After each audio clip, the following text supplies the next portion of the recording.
We begin this bulletin in South Africa, where 17 candidates have been nominated by political parties to serve on a panel that will probe the Phala Phala fam allegations against President Ramaphosa. National Assembly Speaker Nosiviwe Mapisa-Nqakula is set to ask three of them to determine whether enough evidence exists to initiate an impeachment inquiry. It is the first time in the country's history the Parliament considered such a probe in terms of Section 89 of the Constitution. 12 of the 14 political parties represented in the National Assembly have made nominations for independent panel to consider the allegations. Of the 17 nominations, 12 are retired judges and 5 are either advocates of the High Court, Senior Counsel or law academics. Now, joining us live on NC Continental Prime tonight to look at this latest development is Hermann Pretorius. He is the Director of Communications for the South African Institute of Race Relations. A warm welcome to you, Hermann, and thanks for joining us on NC Continental Prime. Thank you so much, and to the viewers at home.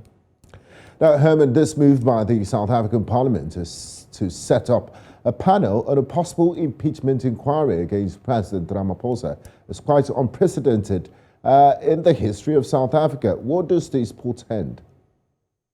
Well, I think the core here is that it really is unprecedented.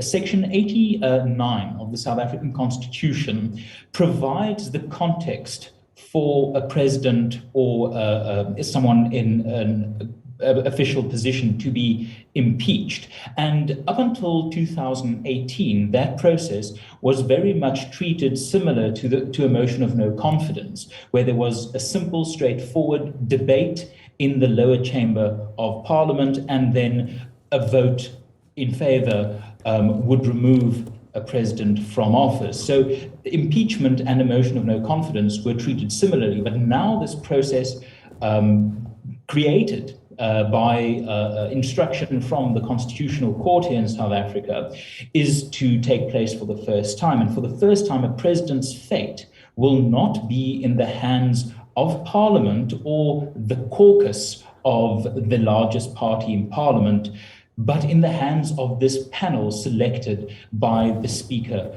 of Parliament. Now, this portends untested waters, but I do think it is a welcome, because in the past, if there's no difference between impeachment and a vote of no confidence, the accountability that a president should face is somewhat weaker. So this is to be welcomed, but I do think it's interesting constitutional developments here.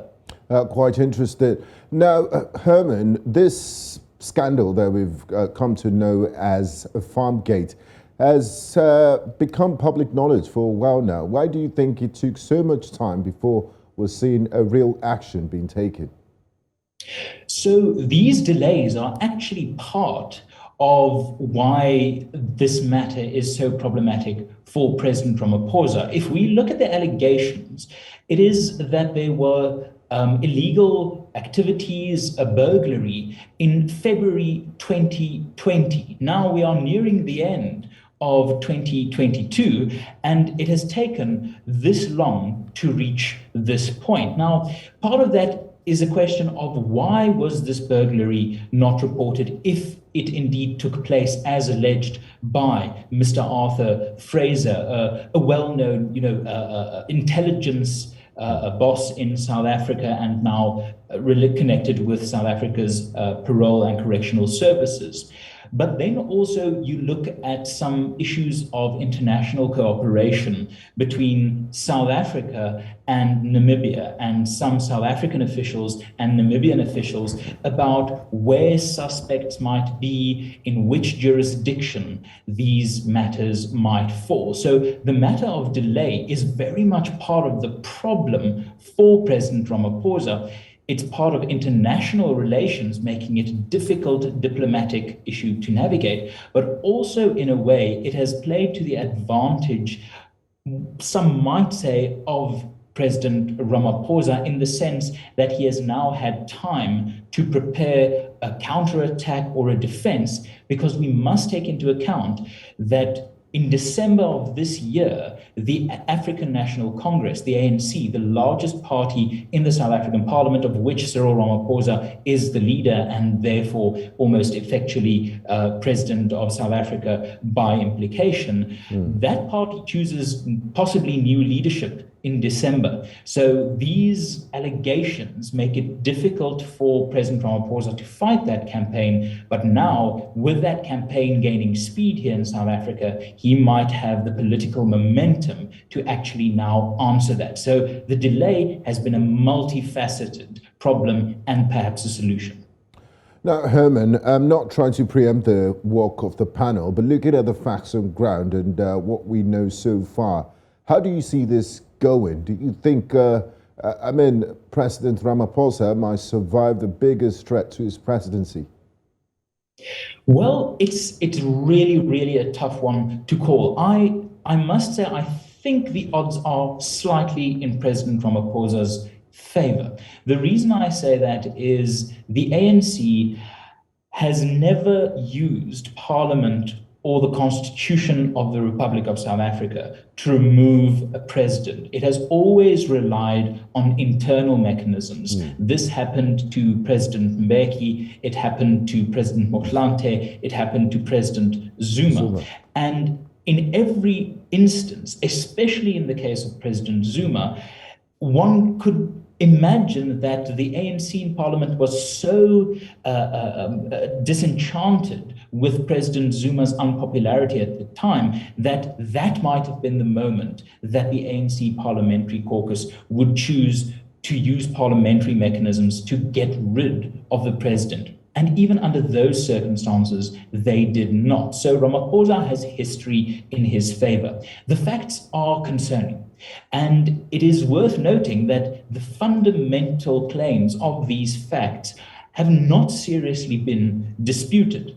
But one also shouldn't forget that this is part of a massive political factional conflict within the ANC. The minor party, the ATM, the African Transformation Movement, that initiated this process, is a party closely aligned with allies of former President Zuma. So while the facts are concerning, history is in President Ramaphosa's favor, but he is vulnerable heading into the December elective conference, especially if we take into account that he won the previous elective conference in 2017 with not a large majority. But I think odds slightly in his favor at this stage. I guess we'll just have to wait and see what happens. Now, Hermann, before I let you go, let's look at the composition of this panel that has been constituted. 12 retired judges of the 17 nominations, high-powered, high-profile indeed. What else do we know about this panel, the members, and what are your expectations from them?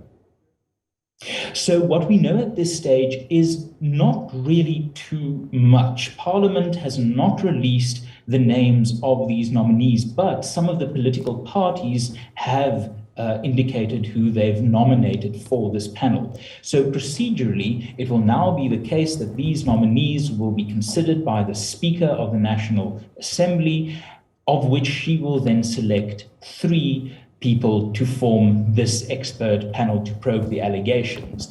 And as you say, they are high-powered individuals indeed. We've got former Deputy Chief Justice Dikgang Moseneke, nominated, interestingly, by both the ANC, the governing party, and the Democratic Alliance, the official opposition. And the same with former Constitutional Court Justice Yvonne Mokgoro. So you really see individuals here with cross-party political support, indicating perhaps the trust that Parliament and the parties might have in these. For all the allegations and problems of state capture that South Africa has faced, there is still some integrity to be found in the judiciary, and I think this list comes very close to giving South Africans a fair shot at having a proper expert, judicially composed, fit and proper panel. And I guess that's why they say the judiciary is the last hope of the common man. I'd like to say a very big thank you to you, Hermann Pretorius, for joining us on tonight's news. We do appreciate your contribution. A great pleasure.